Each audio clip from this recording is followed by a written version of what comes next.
At the heart of the movie are three people, or rather, two living and one not so living.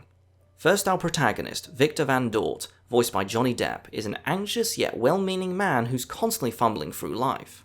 He's polite to a fault, terrified of disappointing others, and so nervous that he can barely get through a wedding rehearsal. Victor certainly fits alongside the countless outcasts that Tim Burton usually focuses on, but compared to a good chunk of them, I find him to be one of the less interesting ones. I wouldn't call him the worst, but something is lacking about him. It could be that he does seem surprisingly passive in the narrative. He reacts more than makes active decisions throughout the film. It could also be that despite having very large eyes, he doesn't have many expressions other than confusion or panic. This relates to the issue I mentioned earlier when it comes to the mechanisms they used for the expressions on the puppets. But I will say, the physical animation on Victor makes up for it. The slapstick involving him tends to get some of the biggest chuckles out of me. There's also something weirdly endearing about Johnny Depp's vocal performance. There's a genuine sincerity he gives to Victor that makes me believe every word that comes out of his mouth. So despite my criticisms, I do find him quite sympathetic, especially given all the hams to him. From the pressure of getting married to being thrust into a marriage with a corpse and whisked off to the land of the dead with no guarantee of ever returning home.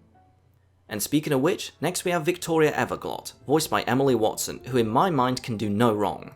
Despite being gentle and innocent, she suffers from similar problems to Victor, except here she doesn't have good physical comedy or even the right amount of screen time to truly leave a huge impact.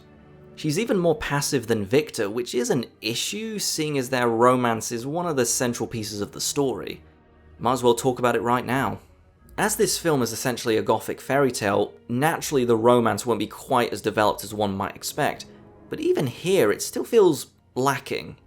Victor and Victoria literally share two scenes before the plot really begins, their first meeting and the rehearsal. I will admit, I like the idea why they initially fall for each other. Both are outcasts in their own right, gentle people trapped in a rigid, loveless society. There seems to be a mutual understanding between them, in which they recognise that neither of them fits in with the rest. Their first scene in front of the piano is sweet, but it's completely overshadowed by another one which I'll get to in a bit. There is something there between Victor and Victoria, but man do I wish there was a lot more.